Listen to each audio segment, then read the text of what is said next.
In our next episode of Hollywood at Ovation with Jorge Ameer, we will be talking with Dances with Films. Just like in The Sound of Music, they have their favorite things. Guess what?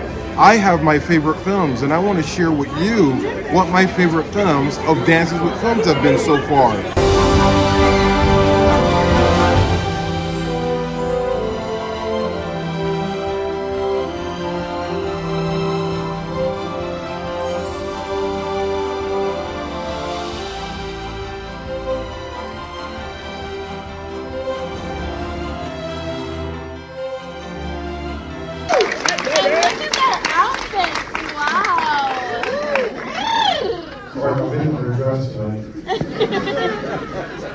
I just wanted to say, first of all, congratulations to the class of 2025. And you are a class because this is your graduation. Yeah. And you're about to become part of the family of Dances with Films. Yeah. Also want to mention, before I read the award, as a distributor, everybody knows the state of independent films is very, very tough right now. And I have decided, you know what, I need to start a podcast for purpose. So I've just started a podcast to get eyeballs to see your films. And whenever you guys are about to launch your film, let me know so we can have you on that podcast. The 451 seats in this theater. First one subscribe is Hollywood at Ovation with Jorge Ameer. You cannot miss that. Bravo. Back to our award. Yeah, Benny. And the Midnight Award goes to? Drum roll.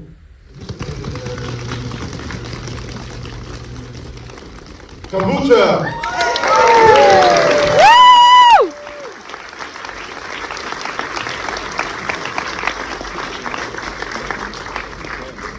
I think they were here because I'm moderating, right? Awesome.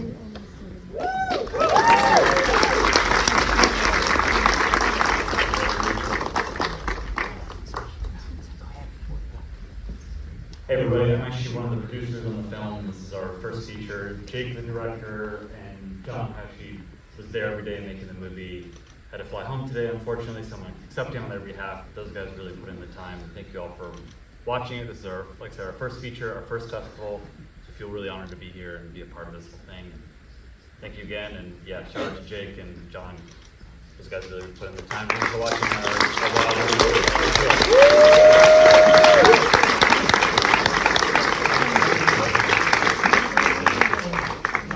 We're here at the closing ceremony of Dances with Films, and we have some amazing information and news, movie news to share with you. We have an interview with the grand jury winner of the narrative features of the 2025 Dances with Films. And also, just like in The Sound of Music, they have their favorite things. Guess what? I have my favorite films, and I want to share with you what my favorite films of Dances with Films have been so far. So what I will be presenting in this show, this episode 4, is all my favorite films from Dances with Films, starting with last year. In 2024, Miss Jessica Boss did a film called Unnamed. And we're now going to head over to talk to Jessica about her experience making that film. Welcome to Hollywood at Ovation with Jorge Ameer, and we're here with Jessica Voss. And Jessica is a very special kind of filmmaker. Jessica, welcome, welcome, welcome. Let's talk about your amazing movie. Oh my gosh, thank you so much for having me. I mean, you are just the best, like great champion, and I'm so just flattered by your kind words. So Jessica, tell us about that amazing movie that was here at Dances with Films last year. Well, my film is called Unnamed. It represents the unnamed women who are trapped in human trafficking. And it was a passion of mine to raise awareness of this crime because I wasn't seeing a lot of information on it, no movies, no, some documentaries, but I decided to make a narrative feature film. Narrative fictional feature film. So it takes place in Nigeria, struggling Nigerian hairstylist is kind of promised a better life, a once-in-a-lifetime opportunity to work in Hollywood of all places on set, styling the hair of the stars, and she'll come back rich and can open her own salon. So she thinks, and then she ends up getting trafficked. So Jessica, this is a very powerful film. As a matter of fact, I did the Q&A for the premiere of your film last year, and it really, the entire audience was extremely moved by this movie. And you wrote, directed, produced this movie. This is like female empowerment at 1,000%. Talk to us about that experience of you taking up so many hats and making it work. What was it like for you? That was a challenge. It was quite a task. I've never done anything like this. It was the first time I was directing a feature film that I was also starring in, and then also producing. So I was juggling between hats of the creative, performing, acting, directing, and then the logistical nightmares that popped up on set that we weren't prepared for, and had to just kind of get quick on our feet and act and put them out. But I'm very proud of the work that it's bloomed into, and thankful that it all came together, because there were times when it really felt as though this film could have just completely not happened. You know what they say? They say an independent film is kind of like a dying patient at the emergency room. It could just pass away at any minute, and you have to constantly just keep it alive and revive it. But now tell us, this film actually was at last year's the 2024 Dances with Films, and how has Dances with Films been able to help propel your film? Tell us what happened to your film after Dances with Films. After Dances with Films, we had a few distribution calls, and I got to learn a whole new side of movie making, distribution. It's a whole nother nut to crack, but I ended up signing with a distributor, Indie Rights. Nice. Yes, and so now they're amazing. Yeah, I love them. They're very Michael Madison, we love you. Yes, Michael and Linda, they're and great. Beth. And they always usually come here to Dances with Films to shop for films. So we thank you for that. Yes, indeedy. So now the film is up on Amazon, Tubi, Google Play, Fossum, YouTube, and other platforms, and hopefully it will go a little bit wider soon. So let's check out the trailer to Jessica Boss's latest film. At your age, I was able to support myself and send home money. And that's what I expect of you, you understand? Yes, Uncle. Look, I'm producing the movies. I can get you in.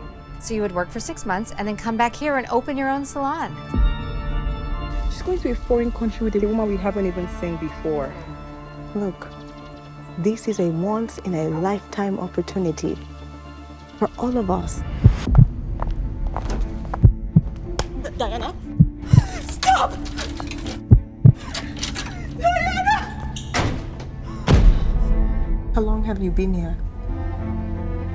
A little over a year. You just gotta do what you're told. Pay off your debt, and then you'll be free again. Whatever it takes, we have to find her. I want to go home. You are at home. She was my only friend! On the ground! There has to be something you can do. I'm sorry. Go. I want to go home! Hey.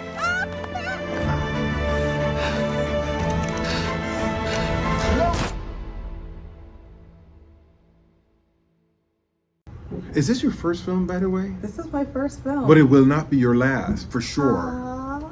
Because I want her for my movie. She knows that. I already spoke about that. Oh, I'd be so honored.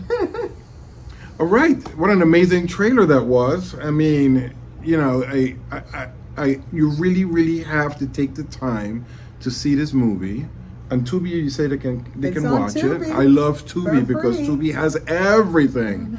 I mean, I personally prefer Tubi more than Netflix just because you get some of the hard to find titles, and they're really supportive of independent film, and you see some really great programming in Tubi. So Jessica's film is in Tubi, and Jessica, what's next for you? So next, I'm in development on my next feature film, another one I wrote. I will star in it and possibly direct this one as well. Lovely. So it's a rom-com. It's called Bougie. So, yeah. Do you want me to tell you about the logline, or should I? Sure. Tell us, give us a quick view, a peek of what you're working on. So Bougie is my next film. It's a rom-com. So I'm going from human trafficking to laugh out loud, hilarious romantic comedy. I guess I needed a break from the intense thriller. I don't know, but this one came to me in a dream. I woke up belly laughing. Okay. I saw a scene in my dream, and so I quickly wrote it down on my nightstand notepad. And then in the morning when I read the chicken scratch, I was like, this is funny. So then I wrote the whole feature film based on that scene that I saw in a dream. And it's a movie about a spoiled, entitled millennial who loses her father's inheritance, and she has to rough it and get a job and learn how to be a real independent woman in this society. So is that where your ideas come to you, is through your dreams? I do get a lot of inspiration from dreams, surprisingly, yes. Dreams and prayer, like, it's crazy how vivid my dreams are. Prayer is powerful. Yeah. And Jessica, tell us, what advice would you give to somebody that, like yourself, who comes here to Hollywood and wants to make it? I feel as though something I wish I would have done so much sooner is really cultivate relationships. I think that you meet great people that you want to collaborate with, and then you've got great connection, and then you just disconnect because, Hollywood can get real busy and things move at a fast pace. So I say, meet people. When you really connect with people like Jorge, don't let them go. Just hold on to them. Pick up the phone. Yeah. So sweet. Also, really finding a good community is important. I think that I'm really blessed actually with Dances with Films. Another thing that it brought was community. And I literally still stay in contact with the people at Dances with Films. That's how we met. Yeah. And look at us, we're a year later. I was moderating her film last year. This year it has already been released, and now we're talking about it being on Tubi and on Amazon and on all of these different venues that you should look out to support her film. Aww. I can't believe it's already been a year since Dances. It's been a year. You're an alumni, class of 2024. Yes. And we're about to usher in a new class tonight, because we're having a special concert reception for them, and then the festival starts tomorrow, and we have a whole new batch of filmmakers and amazing, exciting films, which I have in my last podcast. So if you're not aware, my very last podcast that I did, episode 3, you can find all of the films that will be playing, which I will be moderating throughout the festival. Some very exciting titles, so you should not miss it. And anything that plays at this festival is fantastic. The programming is fantastic. Won't you agree with me, Jessica? I 100% agree. I actually, because I went to I went to many festivals with my film.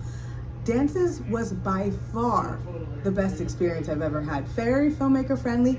I was watching a lot of films, and I was shocked by the amount of talent at the festival. Like film after film after film, very strong, very well done.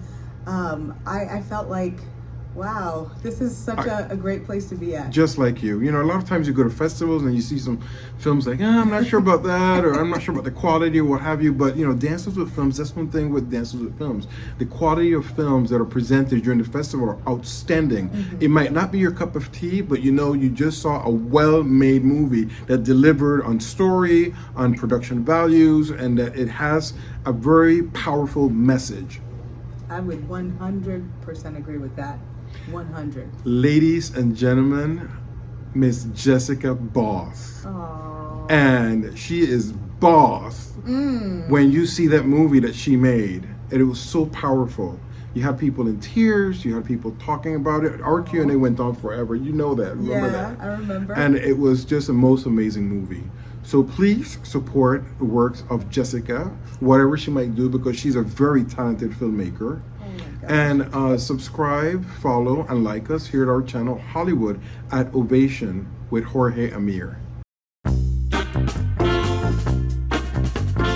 There's my best friend Jack begging me to make this documentary about his life. Some people hate the way they sound, they hate the way they look. No, it doesn't bother me. Oh, by the way, he has a brain tumor.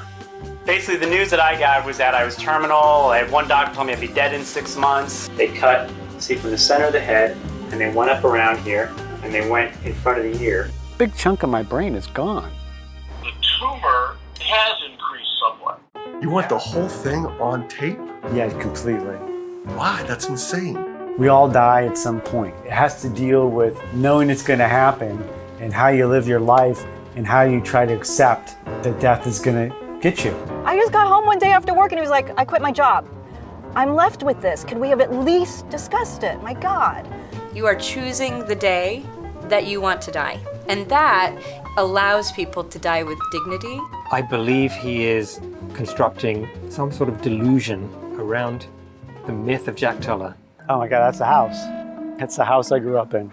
The deal with my mom is that she just wasn't here. She didn't really participate. I haven't talked to my mother in probably 25 years. Okay, I'm gonna recall that number and leave a message. Do you think I should do that? He has my parents who love him deeply. You left us behind. Empty heart, emptiness. But he never had a real parent. I never knew my biological father. I tried looking it up on my own. I can't believe it. Oh my God. Here's my boy. Okay, was that too fast? Oh. Are you still gonna do it? Yes. I've had an incredibly happy life. I'm not just doing it because I'm scared of dying, quite the opposite. Jack is creating his ultimate performance piece, which is leading up to his ultimate demise. You gotta be scared, right? Okay, I'm scared. You know, I'm here, my whole theory, you gotta do it, gotta do it, gotta do it. I know I gotta do it, but man, when you really gotta do it. I just want you around, and I don't want you to do it.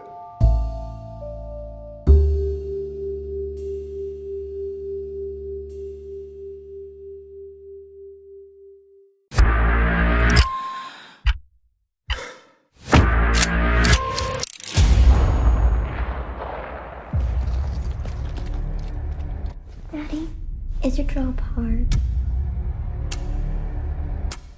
Do you get scared? No. Let's do what we do. Target, Theodore Burek. You'll hike through the woods, take out the target, come right back the way you came. It's American issued. Was there a team sent before us?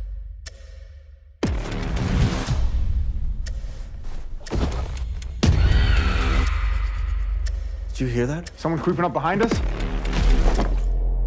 No, it's something else.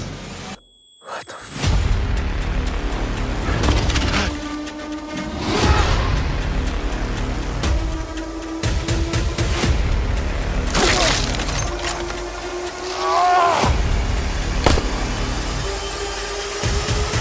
What do you want to do, John?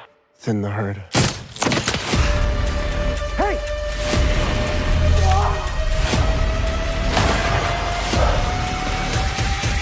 One shot, brother. One shot.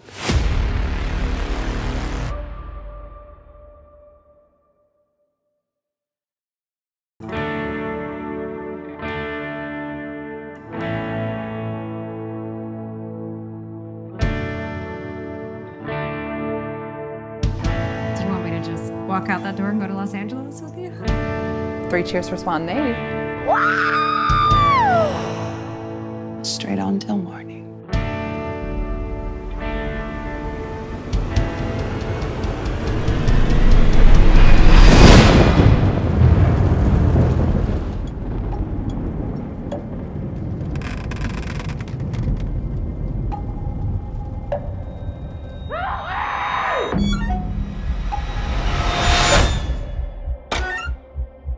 You have no idea what I've done because I love my family.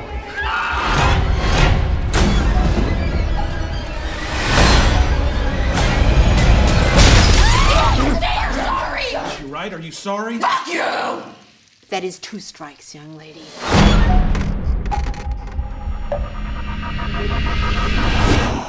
Make me proud.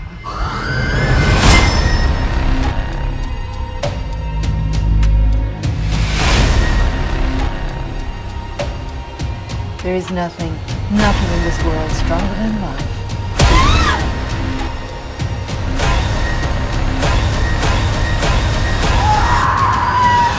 I never should have come with you, bitch!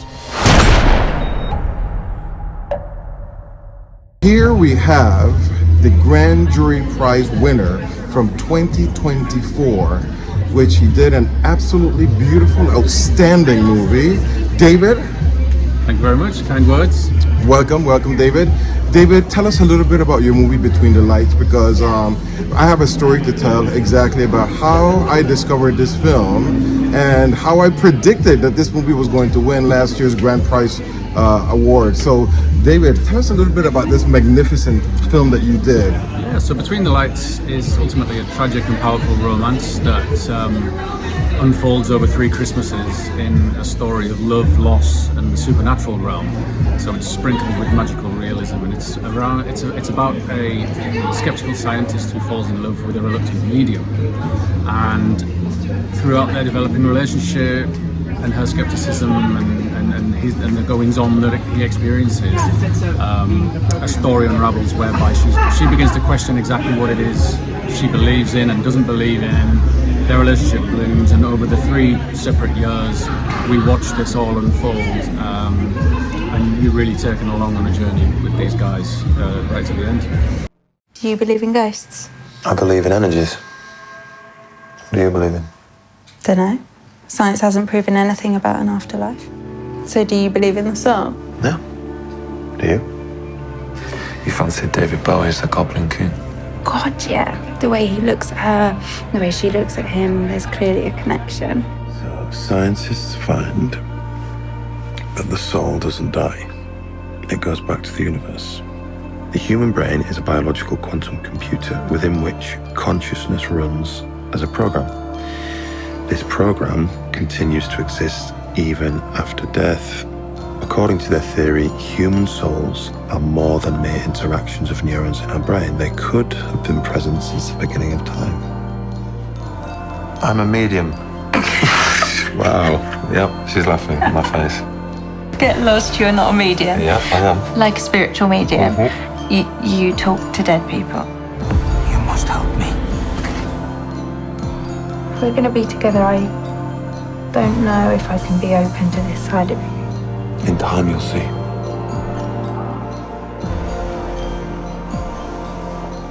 Anything that ever happened in any time or any place is happening simultaneously. I had a premonition. About what? For me, What about you? I think I'm gonna die soon.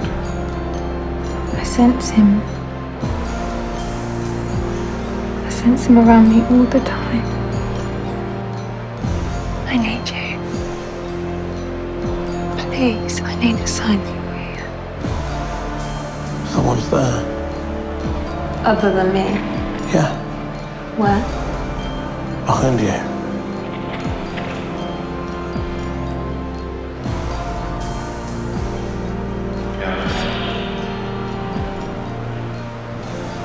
Did you get that? It said Jared. David Bowie in Labyrinth. Jay. Did I just see you? God, are you still there? Please don't leave me.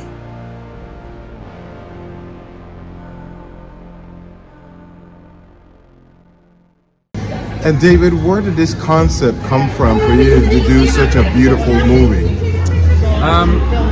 Ultimately, myself and my brother Michael, who we co-starred it together, and he directed it, and we both produced it. We knew for a long time that we wanted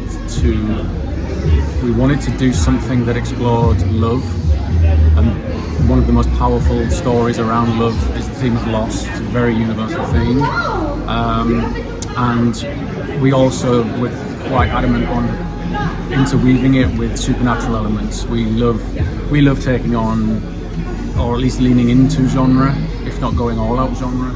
So sprinkling it, underscoring the whole thing with supernatural, esoteric questioning of life after death and big questions, and then sprinkling in little bits of magical realism here and there, just to keep the audience on their toes and engaged, and just sort of, it's not strictly one thing or another, but it's quite an amalgamation of what we think are a number of intriguing themes. And David, this also, the setting of the movie is Christmas. Tell us about why you chose Christmas, because Christmas can be a very heartfelt, nostalgic season of the year that, there's just a lot of emotions, mixed emotions that come up towards the end of the year. Talk to us a little bit about why you chose to... Okay, so I'll start by saying ignore all the cynics who said it was for sales purposes. it was not. And in fact, a long story short, it's as much of a hindrance as a boost to have a Christmas narrative. We basically wanted to set it across 3 Christmases because, like you've just said, it's no matter how people do the holiday season, whether it's emotions of happiness, emotions of sadness, families who can't be together, families that are getting together, it's an all-encompassing emotional time. It just seems to trigger a nerve. People tap into it at that. It's a heightened time of the year for people's feelings, and so we just knew that in order to convey what it was that we were putting into the narrative, it wouldn't have any better backdrop than that Christmas period. And on top of that, the UK, a lot of places do this, but in the UK and in the locations that we had in mind, we knew how fantastically well done they are at Christmas. York, for example, the historic town of York, was once voted one of the most Christmassy towns in the whole of Europe. And so we just knew that emotionally this backdrop would serve as a great device, but then also visually, for the aesthetics we were trying to capture, again, that Christmas backdrop just was worth its weight in gold. And then also, David, so your film screened here at Dances with Films 2024, and something very interesting happened. You want to share that with us? Because, so everybody saw the film, people were in tears. This is one of those films that you will need a box of Kleenex. And once you see this film, you will see why I'm saying this. And you left the theater, and I literally came up to you. Do you remember what happened? I do remember that specifically, because I thought you were just being kind. So yeah, was it? And little old me on my own here, repping it amongst this enormous lineup at dances. We'd had a world premiere in New York with Dances with Films New York, and then we brought it to the West Coast 6 months later. And again, the lineup here is broad, knockout lineup of high quality movies. So we weren't thinking about awards at that time, but Jorge here, one of the first things he said coming out of the theatre, he must have had some sort of clairvoyant inspiration or something, because he said that's going to win the award for top feature. And again, I just thought he was being complimentary.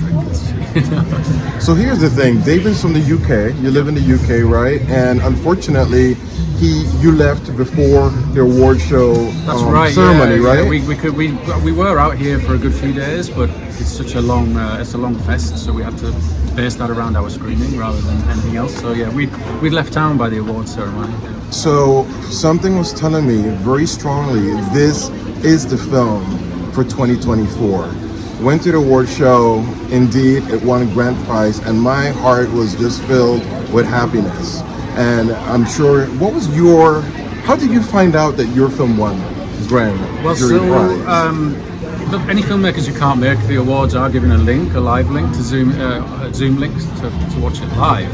And so, we were so keenly interested. We'd seen a lot of other filmmakers' work and made some good friends and things. So we were dialed in, watching it live, and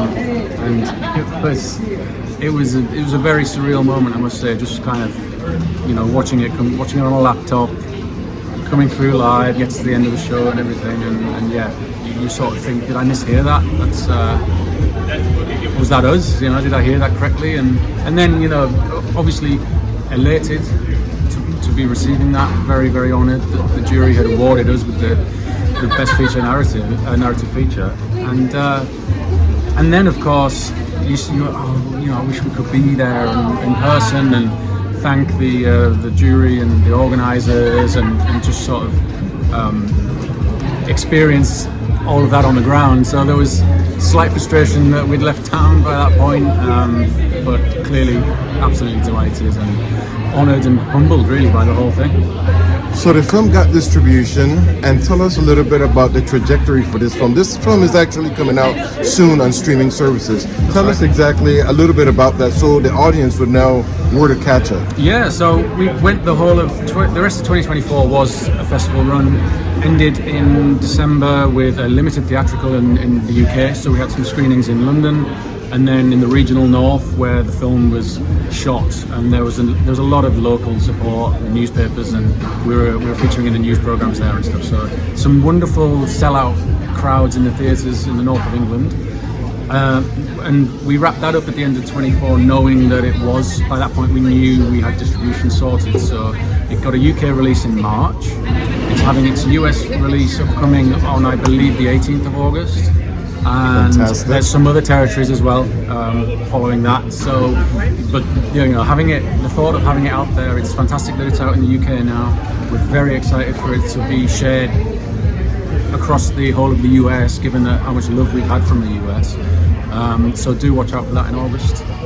And David, you are back to Dances with Films 2025, and now you are one of the jurors. Now you get to decide who's best for this class of 2025. How is the crop of films for 2025? I mean, this is now, one way or another, my fourth involvement with the dances. And, you know, you're always blown away by the calibre of the lineup. It's, you know, when I said it was a humbling experience to pick up the top award last year, it's no exaggeration because of the quality of the films here. And so it's been amazing to be back in a completely different light. None of the pressure or stress of having to rep a film of your own.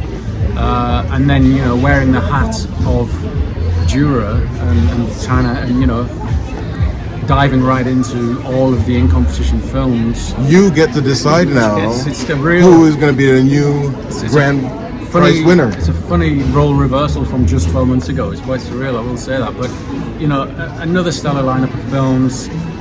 I would be lying if I said it wasn't intense, and you feel an enormous sense of responsibility and pressure, because these are amazing stories, projects, people's life work, springboards onto bigger and better things. It is just it's a big responsibility, and I've taken it very seriously. I've thoroughly enjoyed being part of it.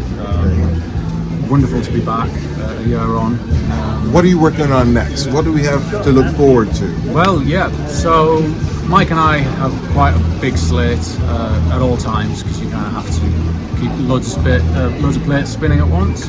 And the two nearest the top with regards to what's next are we have an Irish production, an Irish feature film, and a Scottish feature film. And the Irish feature film is probably going to be the next one that takes off. We're already in development with a British production company and an Irish production company. We were just all together in Cannes a month ago, pitching that and talking to all the funding bodies about securing the finance. We think that could go within the next 6 to 9 months. We'll be in production on that, and you know, that will be an Irish production. It's called Pagan Nun, based on a novel called Confessions of a Pagan Nun. Okay. Is this a similar genre? Well, it's only similar in the sense that we always like to lean into genre without going all into a genre. So it's essentially an historical drama. It's set in 6th century Ireland, when Christianity was storming through all of Western Europe and Britain and Ireland. And we're focusing particularly on Ireland, where the Christians came through to wipe out what was predominantly pagan culture, but also slightly the Druids there as well, which was the other religious faction. And so that Christianity came through and essentially assimilated and destroyed the way of life both belief systems and how people were living. And but we do lean into a bit of folk horror because we can't resist a little bit of genre in there. So it's very dark. It's a mystical time. It's full of even the Christian world back then was very steeped in mystery, superstition, and magic. So we go there. Sounds fantastic. Yeah. Well, folks, we're going to continue with my favorite films. This segment of my favorite dances with films that have been here at the festival. And we have several other surprises for you. David, thank you so much. We wish you luck with this film. Everyone, when you see or hear, or as a matter of fact, you should check out the trailer because we have a clip that we're going to show you. Make sure you see this film, seek it out. Go to IMDb page. That's the best way. You get to know exactly what streaming services. Do you know what streaming services the film is going to be playing as of yet? So in the UK, it is on Apple and Amazon, and amongst a few others, Sky and Virgin and things like that. And here in the US? In the US, I'm certain it will be going on to Amazon and Apple here, and Okay. some of the network broadcasters and things like that as well. So we're hashing that out in the next 4 weeks. Fantastic. It should be on all the major streamers. Outstanding. So David, everyone, stay tuned. We've got more for you. Let's give a round of, as a matter of fact, you know what? I'm starting to review films now, and I am doing a whole review based on, since my podcast is called Hollywood at Ovation, we're actually giving minutes of standing ovation.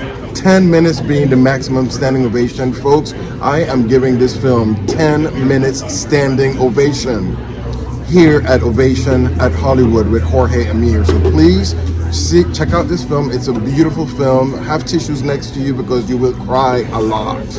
Thank you, David. Thank you very much. The film is called Between the Lights.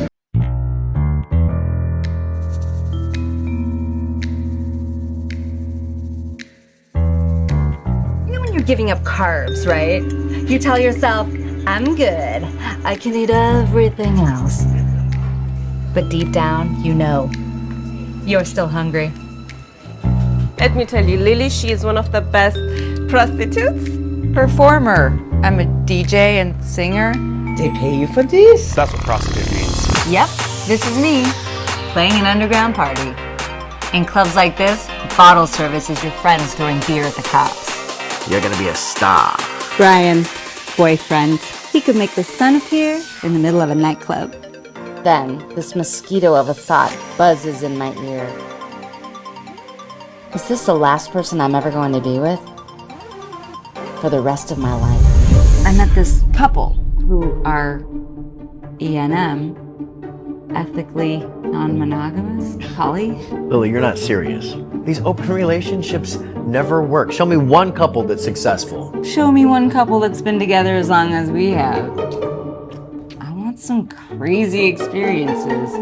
It's not about love, it's about life. You want to see me with someone else?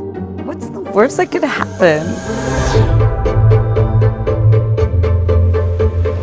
I can kiss you, but I can't. I haven't been this turned on since junior prom. I knew you were Catholic. I'm not sure where I should be or what I should touch. And she won't We've never even hung out. Well, we talked on the phone for like 2 That hours. doesn't mean I want to bang you and a Dave and Buster. You're obviously not hearing me or Ava. It's Eva. Whatever. You are keeping something separate. This is the world I'm exploring. Can't you just explore it here and not share it with the world? I just had sex with people who don't even know me, maybe don't even like me. You're disconnected from source and deeply in pain. You're being a slut. I want to tell him. I gotta tell him. Fuck, I can't tell him. Whiskey, you know what that does to me. One part of your life is separate from the other. Lily, you're not listening to me. I'm a mess. We all are. Are you being honest with yourself? Don't you think you're forcing your boyfriend into a miserable situation? Look, you asked if I could see other people without it changing what we have. Well, it has changed it. I don't think I could just be with them my whole life. I've always known. I'm giving you what every guy would want. I'm giving you freedom and commitment and love. That's what you want.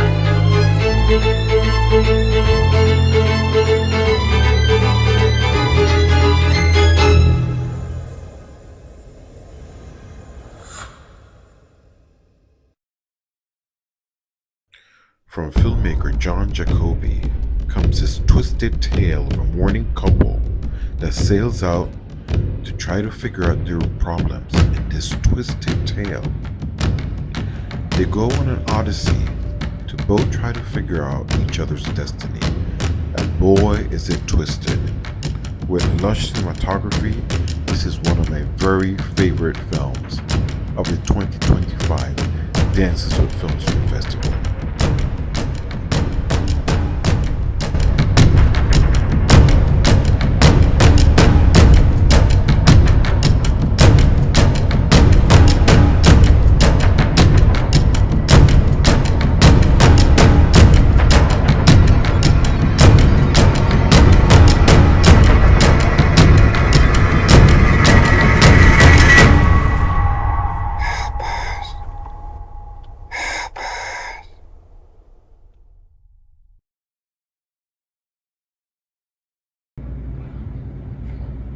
Hi, I'm Luca Perito, the writer-director of Ciao Mama.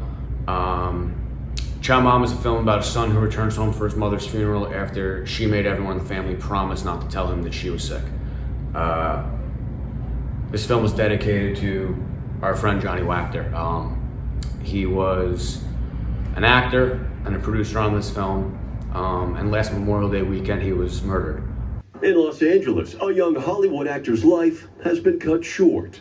37-year-old Johnny Wachter was fatally shot early Saturday morning. Authorities say he was killed after approaching 3 men who were attempting to steal the catalytic converter from his car. A little slow, but nothing I can't handle. Wachter was best known for his role as Brando Corbin on General Hospital, appearing in 164 episodes of the popular daytime soap. Wachter's mother Scarlett saying he was chasing his dreams. This film was dedicated to him, and last night we won the Audience Choice Award. And it has been an incredible ride so far, and he's been with us every step of the way. And this is the trailer for Ciao Mama. Hope you enjoy it. My dad gave this to me yesterday during one of his lucid moments. What's it say? I haven't opened it. I hate funerals. I'm not a morning person. Everybody's got the same stock response. I'm so sorry. I loved her so much. She's in a better place. Yeah? Even know that for a fact. I thought she had more time. We all thought she had more time. You can be a dick to everyone in that house, but if you stopped and took your head out of your ass for 2 seconds, you might realize that house is filled with people who lost someone they loved. Don't tell them that I'm helping you, or don't tell them that you have cancer.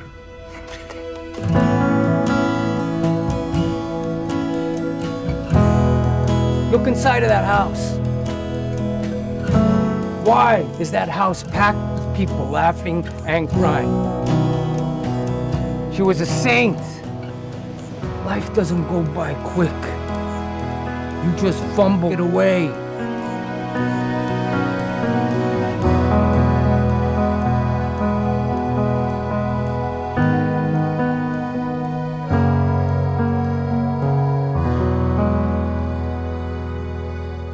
You know why she was cremated? Because she figured it'd be the last time she'd have a smoking hot body. Too soon? And it is my pleasure to introduce you to the Grand Jury Prize winner for the narrative feature, Nate Hilgardner. And his film is? No Choice. No Choice. So Nate, talk to us a little bit about, you just won the Grand Jury Award of the evening.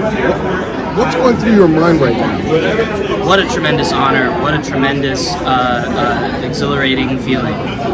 This award, as I said in my speech, this award belongs to the cast and crew, especially our lead actress Hannah Deal, our cinematographer Alex Podolyan-Chuk, all of the cast and crew who worked so hard on the film, and all of the women who contributed to the screenplay, who read it, who gave feedback, who gave me notes and perspective on the female experience that the film depicts, which I could never have understood just personally myself as a man without their help. So tell us a little bit about the log line of the story, and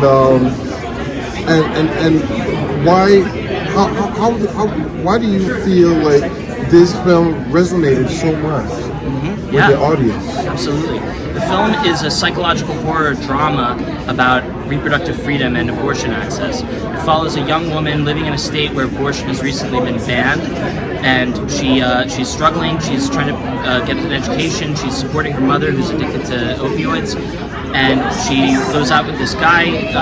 They have sex. The condom breaks, and she suddenly finds she may be pregnant, and she starts having terrifying, surreal nightmares, sort of vivid horror show nightmares about her situation. But what she finds is that she's really living in a nightmare. Her real life is a nightmare because of the criminalization of this particular kind of healthcare. So, you know, I was moved to write this story after Roe versus Wade was overturned. It seemed to me that the regime in place was going to try to roll people's human rights back, and that this wasn't just an issue that people like me, men, people in privilege, could ignore. This was something that we need to notice what other people are going through, and we need to resist the kind of reactionary politics that unfortunately are taking over this country and have taken over a lot of the world. So have you always been so this is a political film? It is, yeah. In a sense. Have you always been this political about issues, or did you just find it overturning of Roe versus Wade, did that trigger or ignite you to do something? I think if we were living in a time when we could just do art for art's sake, I would love to do that. But I think when the house is on fire, you've got to sound the alarm. And that's how I feel about a lot of things going on in this country and in the world right now. And I have to give credit to Dances with Films. Dances with Films programmed a lot of films this year that deal with one or another important, vital political subject in the world. Whether it's women's issues, which there are a number of fabulous films about women's issues in the festival this year, today I saw a great film, a documentary about human-wildlife conflict in Africa. It's called One But Many. That's a great film. There are so many films that are addressing the time, meeting the moment. And maybe, you know, some of the Hollywood studios that are giving us superhero fare aren't meeting the moment in the same way as independent cinema is. So I urge people to come to Dances with Films next year, come to it in New York this year. This is where the stories are being told that are important. Now that your film has won the Grand Jury Prize of the festival, which is pretty much the biggest award of the evening, what are your plans next for this film?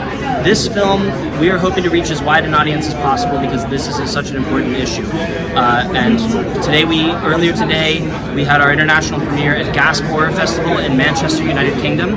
I was here, so I was not able to attend, but I'm so glad that audiences in England were able to see the film today. And we're looking for distribution, so stay tuned. Follow us at No Choice Movie. That's our Instagram. And you can go on nochoicemovie.com. Our mailing list is available there. And we look forward to letting people know what is next for the film. And we're also going to be showing you a clip of the film.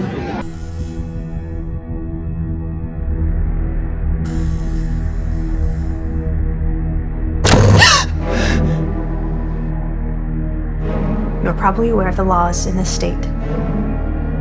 Abortion is illegal here.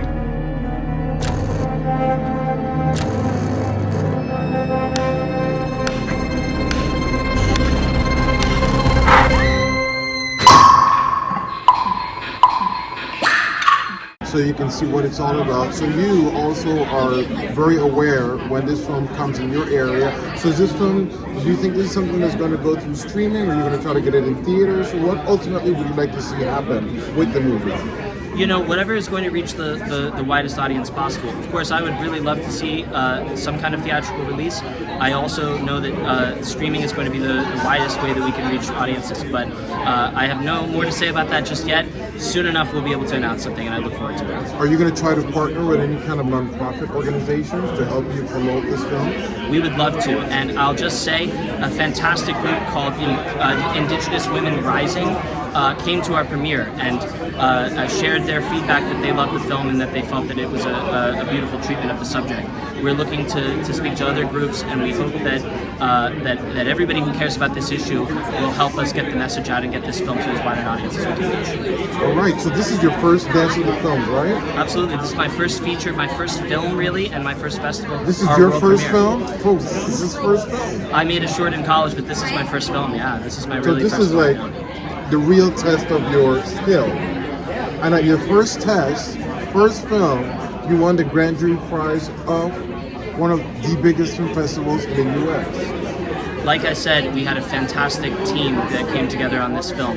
I had the privilege of working with my family, my cousin Shannon Semler, my parents, Kathleen O'Neill and Steve Hilgartner, and a fantastic cast headed by Hannah Deal, and a fantastic crew headed by Alex Badolyan-Chuk. They are who made the film possible. And I just had the luck to write the script and get the team together. So I'm really, really proud of everybody. Amazing. Absolutely amazing. Congratulations. Absolutely congratulations. It's so wonderful to see filmmakers come out of a festival, first-time filmmakers, winning the Grand Jury Prize of one of the top festivals in the country. And I cannot wait to see what happens to your film and where it goes next. Ladies and gentlemen, No Choice, filmmaker here. Do not miss this film when it comes into your area. We're going to follow this film more to see what happens with it and where it ends up and see how we can boost this film to make sure that it gets to you guys. Thank you so much, Nate. Thank you, Jorge. An absolute Thank pleasure. you, Dances with Films. Hello, everyone. We're here again with Ariana Farina. Remember, Ariana is the head features programmer for Dances with Films, and we're here at the closing night. The awards have been given out. Ariana, what do you feel about this 28th edition of Dances with Films?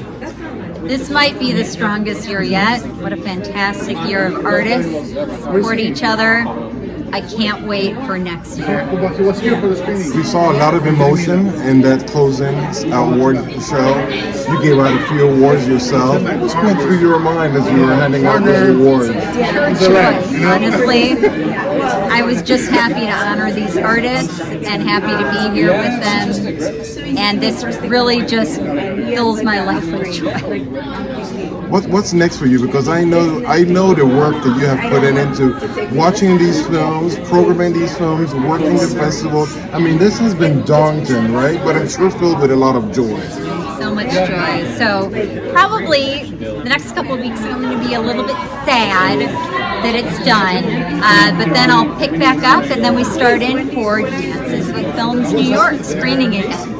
You know, I do go through a mixture of feelings as well at the end of the festival. It's like, because there's such a sense of community and family and lots of partying and just networking with filmmakers and stuff like that. And then all of a sudden, it just hits you. It's all over. Yeah. And it's like, okay, what am I going to do with myself? Not for long. We have New York coming up, and also we have mixers throughout the year. So all of us talented indie film, not me, the other folks, talented indie filmmakers can get together, support each other, and celebrate indie filmmaking in Los Angeles. And that is what is so wonderful about Dances with Films, and what makes this festival apart from the others is the sense of community that this festival has that's all year round, so we can all remain connected. And I think that is absolutely wonderful. Don't know who came up with it, but it's fantastic because as everybody remains connected, when it comes festival time, everybody pitches in to make sure that the festival seamlessly goes without a fall. And much thanks to Jorge, too, who spotlights all the filmmakers, moderates a lot of Q&As, and is a wonderful indie filmmaker. So thank you again. Thank you, Ariana. I'm here, Jorge Ameer and Ariana Farina from the closing night of the 2025 Dances with Films Festival.